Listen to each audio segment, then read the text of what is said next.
Jose, so the Champs versus Stars, season 3. Oh, Yes. my goodness. How did the guys reach out to you? How did MTV reach out to you?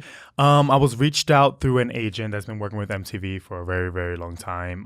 And my name was just brought up in the table, and they're like, hey, we want Jose. We want the drama. And did you know about the show previously until, I knew about the show from season 2. Got you. So I didn't get to watch your season. But I heard You so missed much. out. Oh, I know I missed out, but I heard so much about your season. I heard about like how you were the assassin and you just murdered everyone and they couldn't take you. I'm not gonna So lie. I was like, I'm not gonna lie. So I was like, you know what? I gotta give this a shot. Man, Miss Louise, she's a killer. Got you. So you watched season 2. So, and also you'd come from that background of Big Brother. So Right.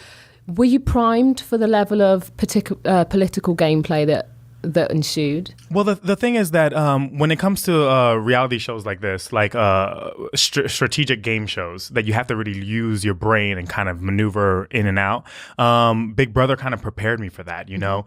Being in the challenge, Chance vs. Stars, it was like, you know, I have people that actually do the gameplay and use strategic things and lie. But at the same time, I come from that. So I'm going to lie. I'm going to backstab if I have to. And I'm going to get to where I need to get to if I can stay in this game. Like, that's the whole point of the game. Oh, my God, we're going to come to that. This not best friends race. For real. Hello? No, it's not. It's not at all. How soon into the game did you realize that there was this political element? Did you know from watching season 2 or, you know, was it as soon as you were thrown in? What's the deal?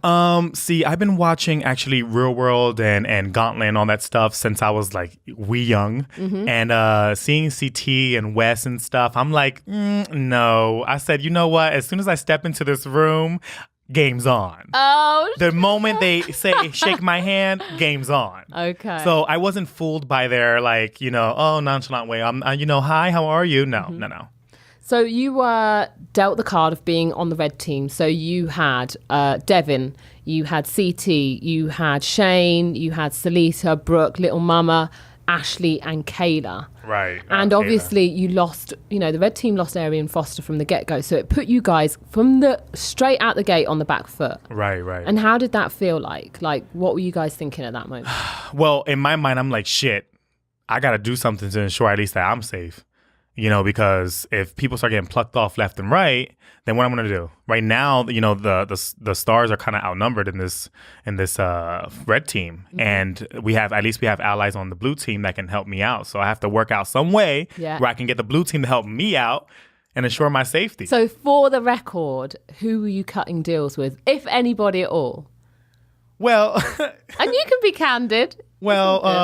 I had bits and conversations with you. Yeah. You know, I never really talked game that much with Casper. But then, you know, me, Little Mama, and Drake, and Booby as well. Like the whole thing with Cam, for example. Right. Like Cam's eviction, I actually, in the water challenge, what was the name of the challenge? The shuffleboard. I forget what it was, but the shuffleboard. After we were game. finished, I pulled Booby aside. I'm like, look, this is a girls' elimination week. We got to get Cam out now. Like, I know that's your girl, but we got to get Cam out. Even though I ended up liking her at the end. Yeah. But like, I'm like, for my gameplay, she has to go. Right. Because it was her and Kayla like this. Got you. I was like, one of them have to leave. Got you. I knew that Booby was that one that has to make it. And then when you finally pushed it on and there you go, Booby made his decision. And how did it feel like? Because obviously, you know, as we see later on in the show, the blue team really stick together. But that cohesiveness was almost... It was like, I felt there were times when the red team was kind of just falling apart. And then when there were times when they were appearing to be a team. Were you ever on board with the team? What was the deal?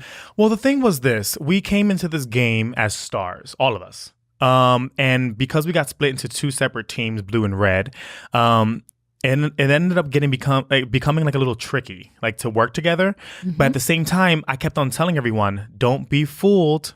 We are still stars, but because like Brooke and everybody else weren't used to a reality show or gameplay like that, they were thinking that the champs were like, oh yeah, we're best friends, let's play. And I'm just like, no, we're not. No, don't listen to these. And that's why I had to detach myself and started doing my own moves behind people's backs. And that's why they started getting angry with me. But at the same time, I had to protect myself. If you're not going to play the game how the game needs to be played, I got to do my shit. For real. And I remember there was a conversation discussion. This probably wasn't shown on camera, but behind the scenes, there was very much out the gate where I'm trying to maneuver my team to get them to see the show is champs versus stars. Right. And I can remember there was a certain element of distrust on your side. Not on your side. Well, I don't know. I felt like maybe perhaps yourself and Salita just weren't that sure about me as a character. You didn't know enough about me. And you knew that I'd obviously played. Talk me through it. I want to know. So at a point, cause I remember like pulling you aside and talking to you at the shuffleboard game too. Right. Remember? And then you were just like, "No, it's we fine. Trust me. This is what we have to do." But then again, I was just like, I don't know, because from the champ side, they were kind of putting it out there like, Louise. And I'm like, what about Louise? But Louise is with us. They're like, no, not really. So do you think that was coming from them? It was coming more from the champs, but seeing me being in that game and letting my guard down and kind of getting blinded, I kind of, I don't know, I just kind of like, I couldn't fully 100%, but 95% trust you. But I was like, she's good, but like, I don't know. Why would they be saying that if she's really not? And who was saying it? Spill that tea, Jose. I don't quite remember, but I know it was more like Wes and those people. Just put Wes and those people. Yeah, because obviously Wes and I have this friendship, which is out there, so I can totally see how that can be perceived as an alliance. So when I guess it started to kind of emerge the fact that our team were tight. The Blues, we were sticking together. And was there a point on the red team where you guys realised, oh, actually, they're playing the game right? Yeah. Well, I always knew. And what point was that? Listen, from the third challenge, or not the second challenge, I knew you guys were playing it right. I knew, like, I wish I was on the blue team. I think I would have been a lot safer. Yeah. And for me, I was like, wow, if everybody on my team plays like they're playing, we'll be fine. Like, don't let Shane get in your ear, Brooke. Don't let CT feel like he's protecting you. Just don't. It's not real. It's all fake. It's a facade. And I get that everybody's there for their charity, and they all want. I'm working for my charity. You was working for your charity, but at the same time, it's like, yeah, this is charity, but this is a game. Right. You need social, mental aspect. Where is it? Yeah, don't forget that. Don't forget it. So we see like there are a number of different confrontations, and literally these things have literally just transpired. So they've just come out now. And so I'm starting to see we're not always together on the show. No. So you're not necessarily up to speed on the conversations that I had when you're not in the room or we're not with the Reds. No. So that table discussion that was aired a couple nights ago, where you are sat there and you're having a confrontation with Devin, and then Salita's coming at you as well. It's like a star versus a star. I thought you guys were meant to be banding together. What was going on there? Well, because like I mentioned earlier, I had to pull myself and detach myself from our stars because I felt like they weren't playing the game as the Blue Stars were playing the game, how they needed to play the game. So why did Salita come for you in that moment? I think, because I don't know who was talking to her or who let her know that I was running around making deals with everyone. Because the only person I was in their hotel room was with you. And I was telling you, most of my things. But I don't know. I think it was the champs really getting into her head saying, oh, he went with this one. He just talked to me about this one. And I really wasn't. But at the end of the day, I was doing what I had to do to make my safety in the game secure. And what was really interesting is you mentioned deals, but at this point in the game, there wasn't really any deals to be had. None. Quite simply. It was simply just a case of, oh, I see how this is going down. It's champs versus stars. So I'm going to align myself with the champs, or I'm going to align myself with the stars, and I'm going to stick with that. Was there any point where you aligned yourself with the champs? Well, I had a talk with Devin in the jacuzzi and try to see where his head was at. I had to pull a big brother one-on-one. Yep. And give him a little bit of information, just enough so he can give me the right information. But the same way I was trying to play him, he was playing me. Right. So we were in the jacuzzi just playing each other. So I'm like, okay, that was a good jacuzzi scene, to be fair. My skin looked amazing. It looked on point. Glowing. What had you used that day? Oh, that was Cicely Paris. Big up Cicely. Hello.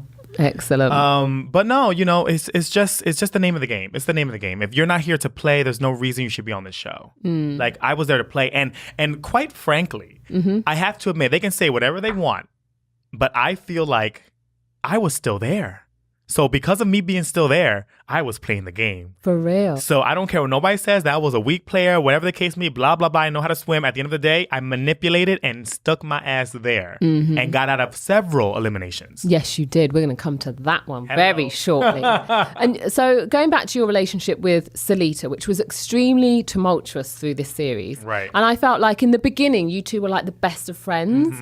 And then that relationship just kind of took a nosedive. And then you guys got partnered up together. Like, there was so much going on. Like, what happened between you two? I don't know. I felt like we were like you said, best of friends in the beginning. And as the game started progressing and, you know, the champs started like getting into the stars' ears on the red side, things started changing. You know, people started hanging with different people, you know, becoming more comfortable.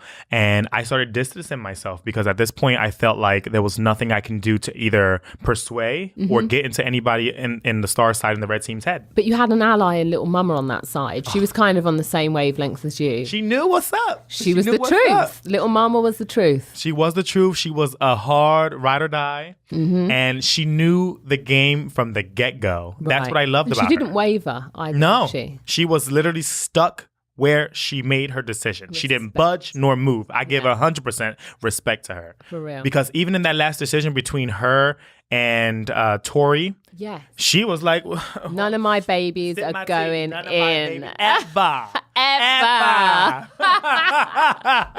Wicked. Ever.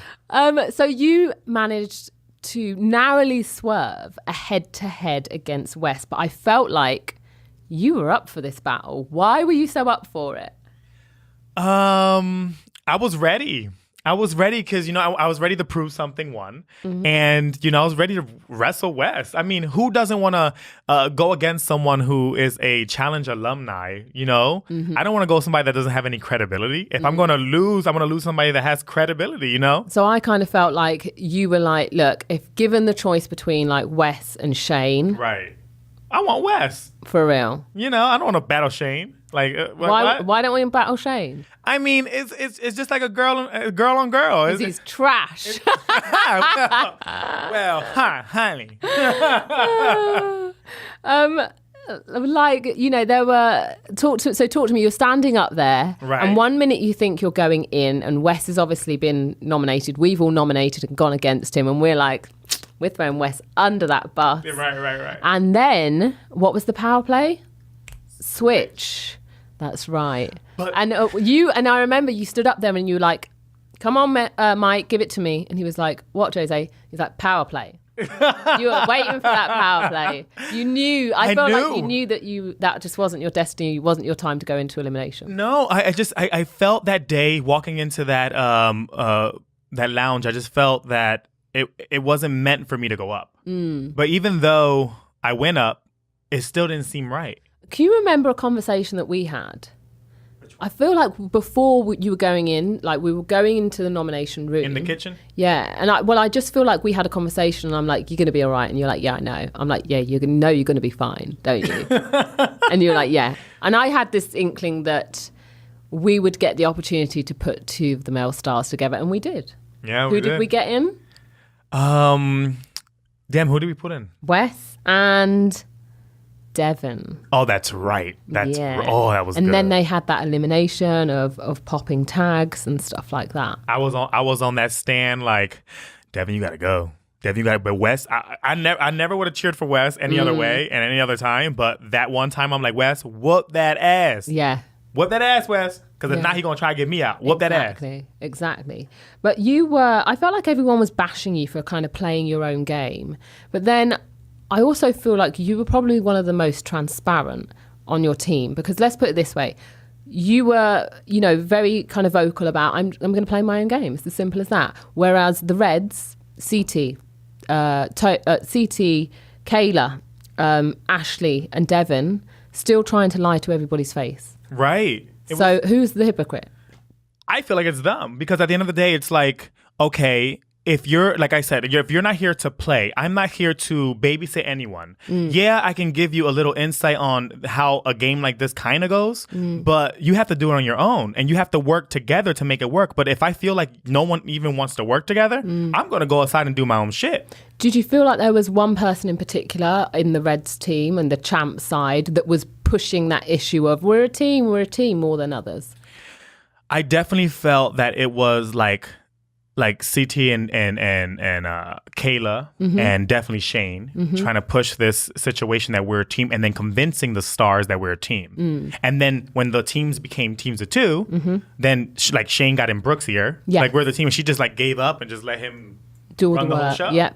I'm like, no, that's not how it works. Brooke, stand up. You did it just as well as he did in the swimming challenge. Stand up. Talking about the swimming challenge, so this is the first challenge that we had as a pair, and you and Salita were paired up for this particular challenge. This was, particularly challenging for you. Tell us why. Growing up, I never actually was taught how to swim. And the one time that I was put into the ocean, my grandmother, it's kind of like a tradition for Puerto Ricans to like just throw your son or daughter in the ocean or in the pool and just let them swim. And that just wasn't for me. So she left me in the middle of the rock, in the middle of the ocean in Atlantic City, and she swam back to the shore and was like, or the beach, and was like, oh, come on, swim. And I'm like, I'm on a rock and there's waves hitting me like this. And I'm like, yay big. I'm like, no, I'm not coming off this rock. I'd have died. It terrified me for the rest of my damn life. Like I was scared, shook me. So for me, when I got older, I just started going into the ocean, but just wetting my waist down. Yes. And not going in. And I never was taught. And I never even cared for doing it because I live in New York. So there's no need to swim. Like, why am I going to swim for? I'm busy doing other things. So doing this challenge, I was like, fuck, I'm going to do it. I'm not going to give up. Yeah. I had the balls to at least jump in. Yes. You know? You did. And I think, whilst there was kind of, a bit of backlash about you not being able to swim, I felt like that was a very brave thing for you to do. Yeah. You could have just stood on the sidelines and not even dipped your toe. Just gave up. Right. And but I also felt like, Salita helped carry the team through and performed really well because it was tricky for her as well. So I felt like you were both going through it. But it was beautiful to see when she reached out her hand when I was drowning. All I saw when I put my head up, this like Victoria's Secret supermodel just glowing, and then the hand just like this of an angel. And I'm like, ah. She was your knight in shining armor. Come help me. Come help me. So did your opinion of her change for the better or the worse once you were partnered up? Yeah, I found what she was trying to do and her ideals and her strategy of gameplay. And it was really cool. She had a whole different idea of the game. And I guess we didn't really have that kind of conversation being apart, but being together, we got to understand each other more. And what was that? What do you think? What was the game that she was playing? She was playing more of a, she's here to help her charity and she wants to play a fair game, but at the same time, she wants to be truthful, 100%. See, the thing that strikes me about Salisa, she's literally no shrinking violet. Like, the things that I love about her is the fact that she's not going to be bossed around by anyone. And as we saw in that kind of first episode, her and Kayla go at it, and then her retreat. She said what she had to say, and then she pulled off, and she's just like, no, I'm not going. Do you know what I mean? I said what I had to say. I'm going to just retreat now. Yeah. And she has a really good fight in her. See, but this is the thing. Kayla's a little girl. Salita's a grown woman. There's a big difference between little girl and a grown woman. Okay.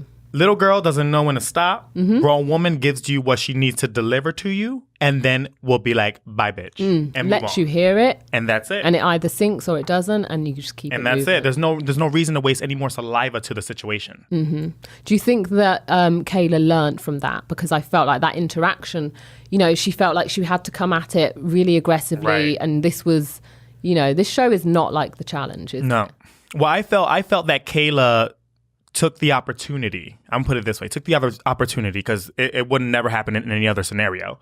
Took the opportunity to go against someone who has the image and who is the person of who she is, and the Victoria's Secret model and all this stuff, and felt like, okay, I'm about to argue with this bitch now. So you thinking she's just doing it just to boost her profile? I mean, she didn't really have any real beef. She's just in it just to boost Kayla's profile. Right. But then she can say, I cussed out. Twitter beef, and that's her 5 minutes of fame. Right. But congratulations. Which ended up backfiring. You think? Why so? Because Salita just said, girl, who you talking to? Mm-hmm. And they just got together. She got it together. Even though she probably will never admit it. You can tell in her face before she came up and said, who the fuck do you think you're talking to? She had to take a minute to herself to digest what just happened. Because she knew she was wrong. Yeah, for real.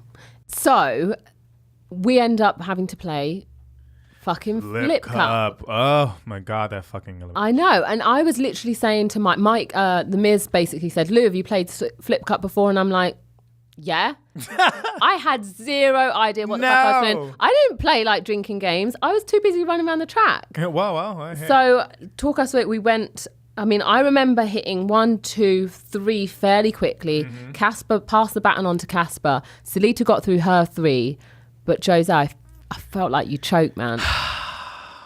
The first one wasn't really the problem. The second one was a little bit of an issue, trying to flip it. And then the third one is the one that gave me the issue. I'm just like, I don't understand why the fucking thing wasn't even flipping. Like I think I was putting too much pressure and power in my finger. It wasn't flipping just enough. Less is more in that kind of game. And when I started hearing you guys moving further and further away from me, I'm like, oh my God, I have to hurry up. I have to go. They're gonna win. And then I don't know, somehow, some way, it just flipped and it went through, and I was out. Then you pretty much just bundled Salita into that cup and absolutely tossed the bitch. She didn't know what hit her. I'm so sorry, Salita, because she hurt her arm. It wasn't her, her shoulder. She hurt her shoulder, and I felt so bad because I was just tossing, and I was like, oh my God, we had to have communication. And the communication just flew out the door because we had to go. We had to be out. We had to catch up. And I can remember there was a point where I saw CT trying to give you a few tips beforehand, and I noticed that came into play because you were grabbing on the top of the cup and pulling it down and leveraging it, and we used that tactic basically against you. I saw. I saw, Casper. Oh, brilliant. I saw. But you came out literally all guns blazing. You had the red lipstick, and it was what? Lady Danger by MAC. Mine's Lady Danger! That's the lip I was wearing. It's my favourite colour. It's a fierce ass colour. And you had the war paint as well. Right. And I just thought he's going to absolutely kill us. Jose is going to kill us today. We need to bring it. Well, I said, if I'm going to battle this macho Casper, because he's a little arrogant sometimes. He can be. I was like, and I'm doing this for LGBT community. I'm going to do it in red lipstick and a little bit of war paint. I'm going to stomp him. And if I had red heels, I would stomp it in red heels too. You did. And you did. So remind us who the charity that you were playing for. It was JDRF, which is Juvenile Child Diabetes Foundation. One of my friends from Big Brother 18, Glenn, his daughter, has juvenile diabetes, and I was doing it for her and him because she really looks up to me like a hero and a cool, like almost like an anime figure. And I love her for that. She's such a cute little girl. And Glenn's one of my closest friends, so I was doing it for them. Good job, man. Yeah.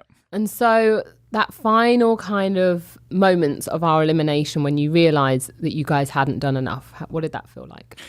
It sucked. Knowing that we lost from one flip. I was like, fuck, we almost won. But then again, I thought to myself, I'm like, if we would have won that, would it have been a great move? Because then it would have said, it would have been that you and Casper would have went home. And you and Casper were kind of the villains. You guys were keeping the champs in check. And for me, if you guys would have went home, it would have went all haywire. It would have been interesting, I think. No, I hadn't even thought about it, actually. And, we got that nickname of the villains. What really strikes me as really funny about the challenges, people say one thing once and that shit sticks.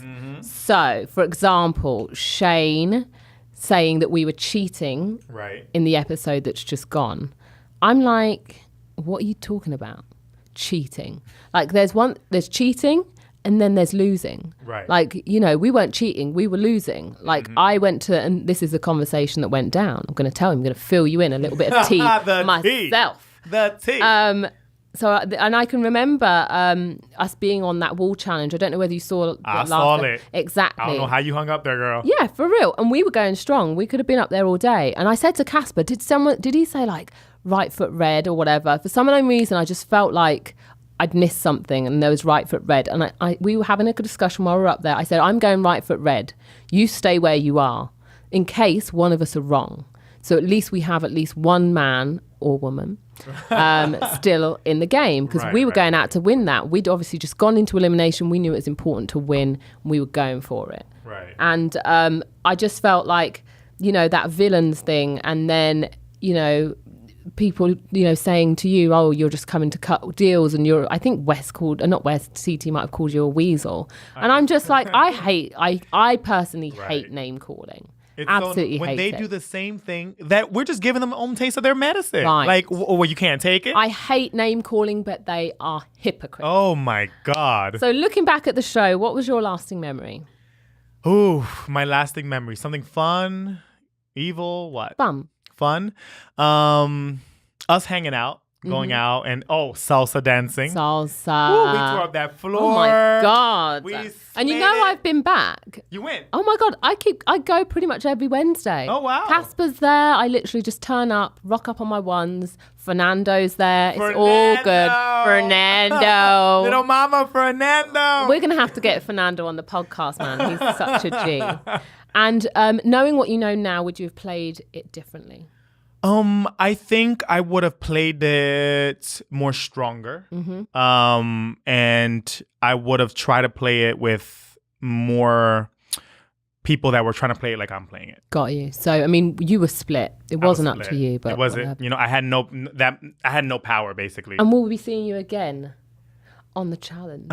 You shall be seeing me on the challenge Final Reckoning. Yes, and it was announced. It was announced. So you were on the you're now. You've taken part in the challenge Final Reckoning. It's season 32, is it? Season 32. Oh my Going God, strong. Jose. I know. It's going to be fire. I can feel it. I turn up. For real. I turn up. And talking about turning up, I want to talk about your music career. Okay, let's do it. Because you dropped some music whilst we were on the show, didn't you? Yes, Tell I did. me about that. So before we filmed Chance vs. Stars, I produced a track called Tony Montana. Yes. And this track was my delivery to the music industry, basically introducing myself like, I'm here, I'm about to take everything, and this is who the fuck I am. Understand it, get it, got it good. Woo! And that was my thing. And that's why Tony Montana was perfect, because I don't know if you've seen Scarface. He was this, big personality that walked in, and took everybody everything knew wanted, he was there. and everybody knew he was there. For real. And no one popped off on him. So that's how I wanted the song to feel. Like, I'm here, listen to my jam, but it's the shit. So what space in the market would you say that you've come to slay? Well, the thing is that there's a space in the market that hasn't been touched yet. Which is what? Which is being the first mainstream gay male rapper. The Cardi B, the Nicki Minaj, the Lil' Kim of the LGBT on mainstream, on the radio. Sugar. And doing features with Nicki and Cardi B. I hope that's one of my dreams I get to do. But there hasn't been that yet. And there has been attempts before to do that. But the reason they fail is because even though we're at this point in life where LGBTQ, it's acceptable and everybody's, yay, yay, hurrah, and everybody's happy with it. We have Pose, we have RuPaul's Drag Race, we have the other show on Viceland.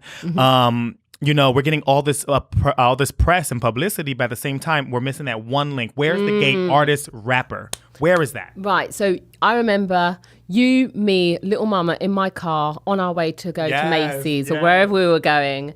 And we discussed the role and positioning of gay, black, like male, Latino, and everything in between, brown artists. In your opinion, where are we currently at with homosexuality and hip hop, therefore? We're at a place in hip hop where the younger generation is now taking over, and the more older generation is now more kind of falling back or like disappearing from the rap game. And now we're getting the younger, trap artists, which is a new version of rap. So do you feel that the industry is ready? It's ready for a gay artist. It's 100% ready. Like a mainstream top line male artist. Yes, and I feel like I'm that guy. I'm that guy. I mean, shit. My lyrics are fire, and I feel like I'm that guy. And the reason why the past ones have failed is because there's only a limit you can do when you're writing your lyrics and trying to make it mainstream. You can't talk about, you and a guy's private part and you having fun and whatever with that guy's private part on the radio. It's not going to happen. So has this influenced what the content that's in your music? And has that been limiting, or how have you circumnavigated that? I kind of came around it by just, because we say certain words in the gay community that's similar to straight. It's just words,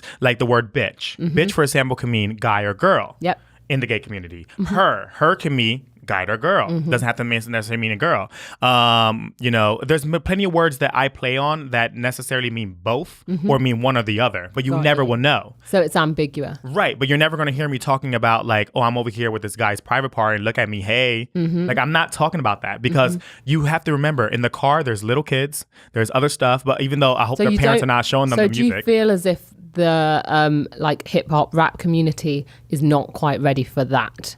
They're not ready for that level yet. We don't get the free pass just like the straight rappers do when they talk about girls stuff. Yep. And which they shouldn't, because that's kind of wrong. But, they do it in a way. Why is it wrong? Because it just kind of puts, and I never understood this. Like, there's songs that are hot, but then you hear them, you hear the lyrics, and it's like really making the girl seem like a slut and like a whore.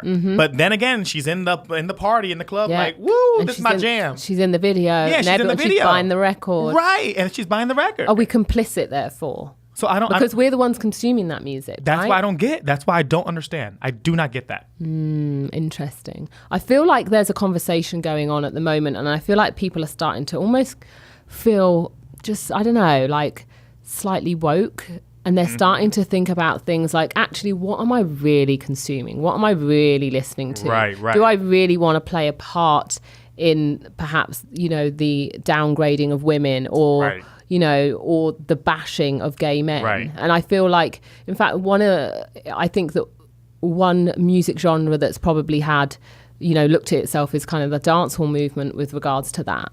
And I feel like now we are, as a consumer, perhaps starting to pick and choose a little bit more. Whereas before, if it was a hit and it was a banger and it was a fat beat or a fat tune, you just go along with it. You just go along with it. But now the words are being dissected. We are more And they're woke. like, what are you saying? That's right.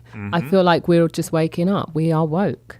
And talking of woke, that shirt. Thank you, darling. Shit. Thank you. If there's one thing that I have to say, every single time we stepped out into the show, you were put together. Like, you are just on point, Jose. I try to be. And I fully respect your level of slay, like when it comes to style. Unreal. Why style so important to you? Why are you always so lit? I'm always so lit because I feel like it's a presentation of myself. Like, I will never want to step out the house looking crazy because you never know who's around. You never know who you're going to meet. Like, if you're stepping out the house in a freaking tank top and some sweats, and all of a sudden you get a phone call, you have to go meet this exec right now to get this deal. What you going to do? You have 5 minutes. What you going to do? So this is me personally. I'm just going to go to the meeting and be myself. Do you know what I mean? And hope that he forgives me for my shabbiness.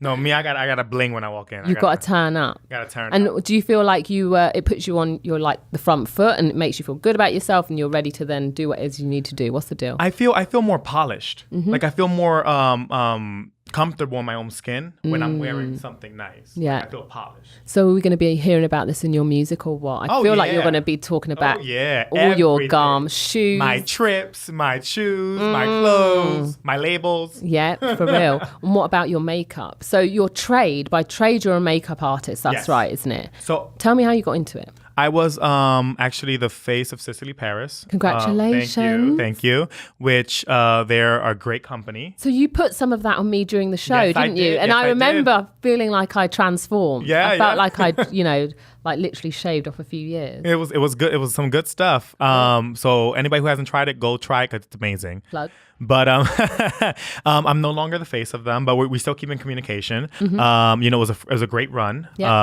I did a lot of commercials for them and kind of like makeup styles and creations and things like that. And got to fly all over. And who doesn't want a life like that? plain jet setter 24/7. Oh my doing God. just what he loves. And are you still doing that? Are you still active in makeup? Or? No, I kind of put that aside of me and locked it up in the closet. It's a chapter that it's been a long time that it had to be put away. Is it behind you? Yeah, for now. Forever? For now. Okay, because here's what I want to know. What's the worst? Because there's so much content out there. It's hard to make head nor tail of anything. But what's the worst thing you've seen on a makeup tutorial?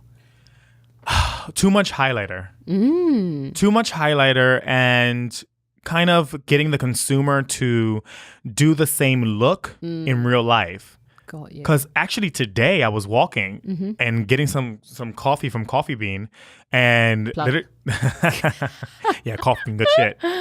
This girl walks out, and all of a sudden this gold plaque of like highlighter on the side of her cheek, and mind you, she's my tone of skin.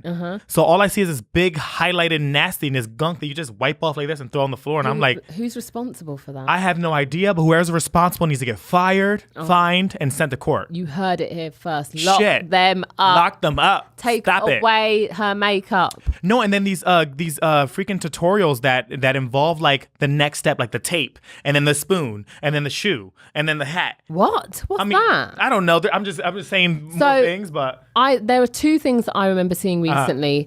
The nail thing on Instagram, and people like with the bones or with the people, or like the nails. There was teeth. Oh. Did you see that one? Yes. Where someone put like and created it to look like there were teeth. Yes. That was a hot mess. And then there was another one. What's with the squiggly eyebrows? I have no idea. I mean, that's great editorial. Don't get me wrong. It's great for editorial, but it's not good for real life. Who the fuck is going to walk around with squiggly eyebrows? For real. What day are you going on, bitch? Look like two caterpillars just pulled up. Surf and turf. Oh, sick. Right. Talk to me about what makeup trend you would never recommend for anybody ever. I will never recommend, first of all, the superb highlighting. Like, no. Yeah. And I will never recommend doing this whole middle lip thing. Which with is like what? a different color. It's like a highlighted lip part in the middle, and then the rest of the lip is something else. Oh, okay. I wouldn't do that shit either. Okay. So talk me through my makeup choices today, because I literally did it like, just... Your makeup is quite simplistic. It looks beautiful. Thanks, it's very darling. simple, Yeah. clean. Yeah. Your skin palette looks like your actual body of your skin. Oh, that's so good. You all look the same color. Oh, that's good. Because this is the problem too. Most women, they get a foundation, they put it on, and 9 times out of 10, the color from the chin down to the neck does not match. Right. So then they're blending with the bronzer and the blush and all this other stuff. Now you're even darker than what you already put on. Now you're looking crazier. Or you're lighter because you're darker. For real. So, I feel like people really need to learn how to blend and pick the right shade of tone of color for their skin. What's going on with my eyebrows today?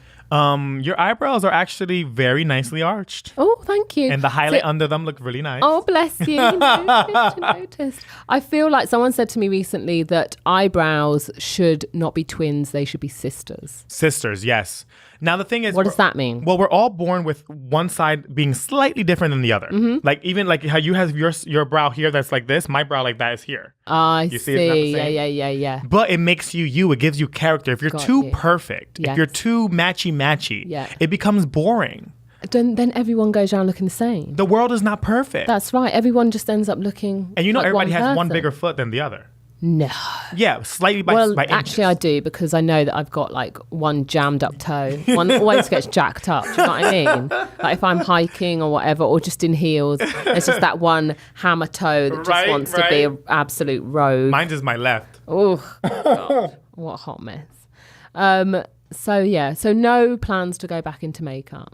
Not at the moment, but I definitely, after all these other things that I'm doing and all these other projects, once everything is done and finished, I would say within another year or so, or probably sooner, I do want to launch my own. Because it's big business. Yeah, my own makeup brand.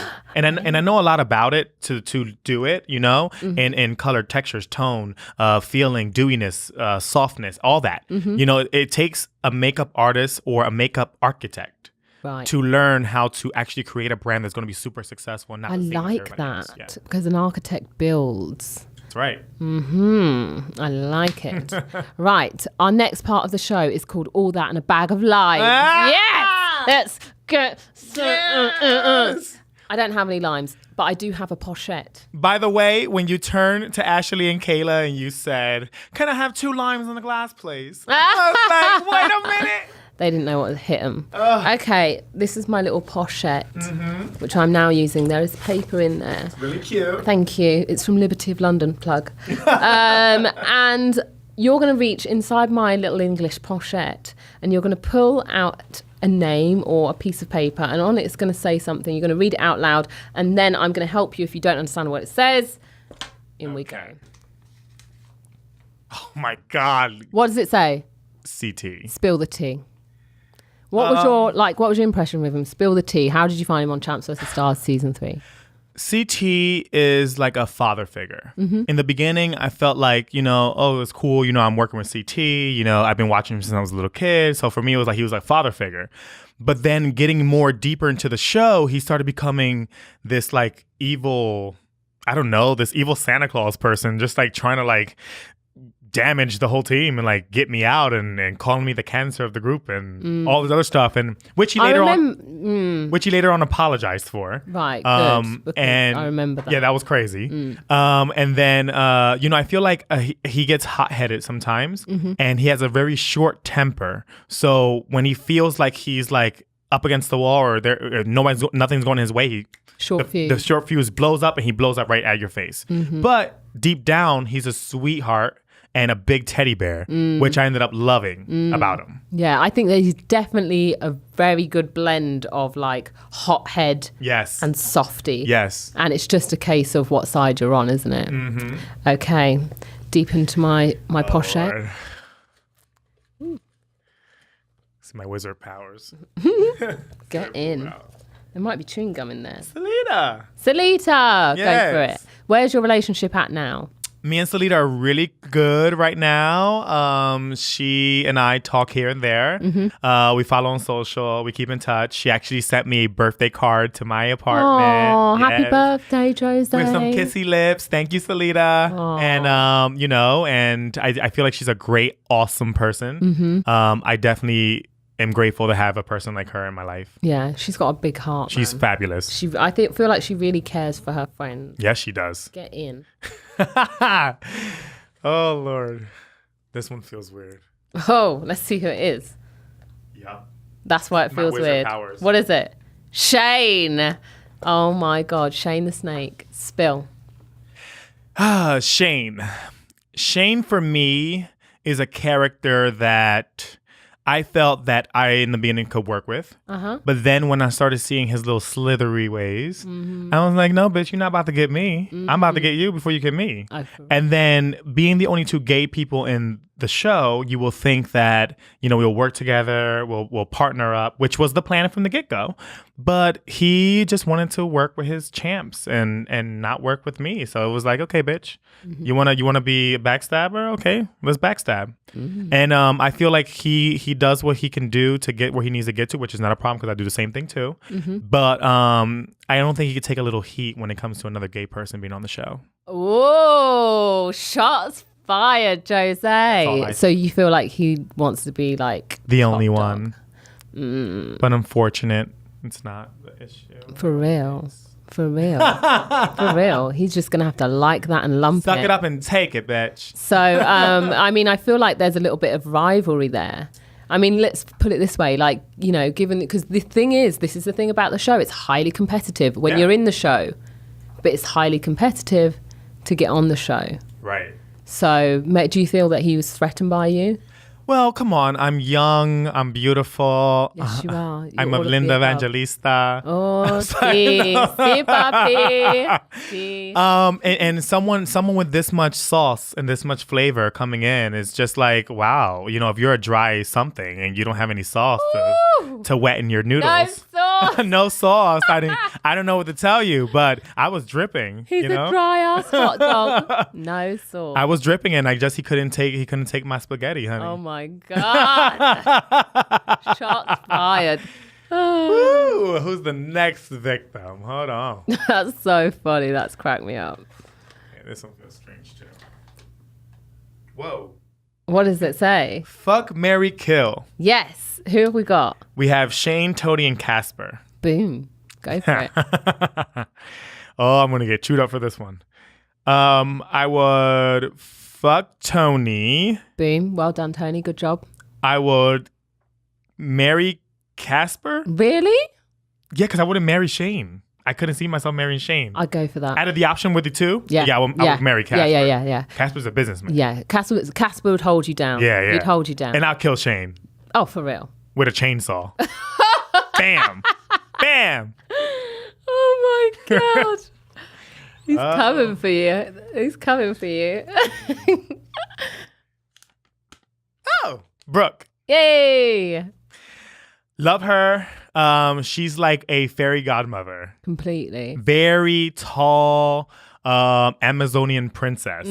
Blonde ambition. Like she definitely is like this force to be reckoned with. And she's someone who she believes strongly in her power, but sometimes she doubts herself.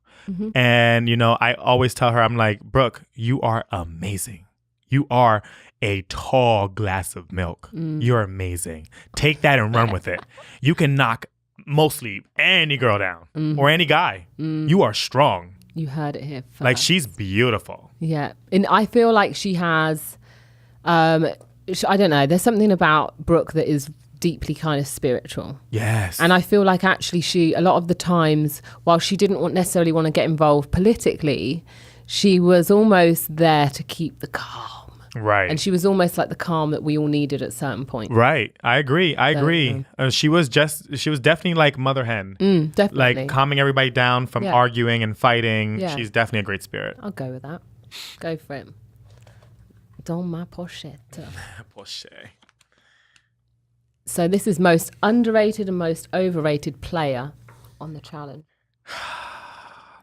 Most overrated player, Go for it. Wes. Oh, really? I was not expecting that. Why so? And I say overrated because I feel like he's a great player. But we tore him to pieces. But we tore him to pieces. And at the same time, you know, he blows his head up when he thinks he's actually moving things along and kind of manipulating people when you're really not. Right. And I seen the show, he tried to think that he was manipulating you and he wasn't. Yeah. You were actually manipulating him. Yeah. Hello. And it's, you know, there are those bits in the show whereby 1 minute you're in control, 1 minute you're out of control. But what you actually keep is your humility. Right. Got ya. And you were the one actually playing Puppet Master. It wasn't him. Wow. So come on, assassin. He gonna learn today. He gonna learn today, honey. Okay. Please don't be this person. Who is it? Huh? Let me have a look. Kill Kim K? So, kill 1. Kim Kardashian beauty products or Fenty beauty products. You can only have one. Kill Kim Kardashian beauty products. Why so? Because I feel it's more gimmicky and it's just like a commercial thing. And, you know, she's probably doing it because her sister has a really successful brand. And, you know, even though they had makeup brand in the beginning before her sister did, I feel like her sister took it to another level and kind of was super successful at it. Knew her market, didn't she? And now she wants to bank off her sister and make some more money too. Which she doesn't need it, but you know. And I feel like Fenty Beauty is something true to Rihanna and really deep in Rihanna's family that you know, it means a lot to her and her family and especially her father. I'm wearing Fenty Beauty now. Plug. I can't get enough of it. Isn't you it used fabulous? it? Well, I have it. I only use it when I do red carpets. The primer. Yes. Like the foundation. What shade are you? I feel like we'd be the same shade. I'm a 280, I think. Something around there. Yeah. I think. I have them all, but I think something around there. But I use the highlighter kilowatt. Ooh, girl. Kilowatt. Kilowatt. And if you don't know, get to know. Get to know and go pick it up at near Sephora near you, honey. Plug. Oh, I knew she was coming up. I knew it was somewhere in there. Who somewhere. is it? Kayla. Oh, shit. I knew it was in there somewhere. Oh, shit. Fuck. Okay. Spill that tea, Joe. Kayla. She is an overrated player. She is someone that people just talk up for freaking reason. She has a lot of mouth, and sometimes she can back it up, but most of the time she can't. And when she pops off when she has her group around her. When her allies are not around her, she can't pop off anymore. She has no allies. Who are you going to pop off with? You know what? I noticed the same thing. I felt like, and in the show, once Ashley was gone, we didn't really hear too much out of her after Her mouth that. was shut. Yeah, it Quiet. really changed. I kind of felt like it kind of disarmed her. Right. Completely disarmed her. Right. And FYI, that's exactly what I was kind of trying to go. Yeah. Just destabilize it. Why not? And then I feel like, she and I did not really get along in the show in Champs because me and her just butt heads. Like since the beginning, we just didn't agree with anything. Like she's one of those people that try to downgrade you and make you feel like you're nothing, you're beneath her, and boost herself up. But at the end of the day, I've been doing things way before you have. Right. So I think I'm more established than you are. And I feel like there's no need to talk to people that way. Yep. And, that's why I'm glad that Salida kind of like gave her moment because she needed to be put in her place and know that you can't just talk to people like that. And like Totally. And I kind of feel like it's not even about that. It's not even about always, having to come out on top or one person be better or worse or whatever. I just feel like this is a person who's got a lot to learn about life. Lot to learn. She's young. I think she'll get there. Is that it? Or is that my chewing gum? I don't know. It's starting to get very minty fresh in there. Minty fresh in my little pocket. Kill one. Lipstick or concealer? Exactly. Damn, that's I know. good. I That's know. good. Why you gonna put me in that predicament? I know. That's good. Woo! I wore lipstick, so I can't kill my lipstick. But come on, though. I mean, like, could you kill concealer forever? Yeah, because some people have a lot of dark under eye surface. And I do. I would need the concealer. Can we save them both? No, kill one. That's the whole point of the question. Oh, I would. For you. For me, I mean, I use a lot of like creams under my eyes, so I feel like my eyes are good. I would kill concealer. Okay. Because I wouldn't personally. Personally, I would keep concealer and I would wear the concealer on my fucking lips. Right. Jose, I just want to ask you one final question. Yes. What lesson do you feel you were put on this earth to deliver? I feel like I was put on this earth to deliver compassion, to deliver talent, and give a little bit of myself to millions and millions and millions of people that want to inspire and learn and want to become what people like me and you are doing. And it's not only about being on reality TV. It's not only about having your spotlight, your moment. It's about getting that moment where you can shine enough that someone can get a spark at home and be like, wow, I want to be that when I grow up. And what would be your lasting words for those people that are out there looking to be you or looking to be me? When everyone keeps on saying no, there's always going to be one yes. Keep pushing. Oh. Yeah. Jose, thank you so much for coming pleasure. on Slow My Sunday. pleasure. It's been an absolute pleasure. You lit it up. Slayed. Thank you for having me. No, I had an amazing time. And I love Louise. She's fabulous. What can I say? I am. Maybe you might see her on the challenge. No, you won't. Come on.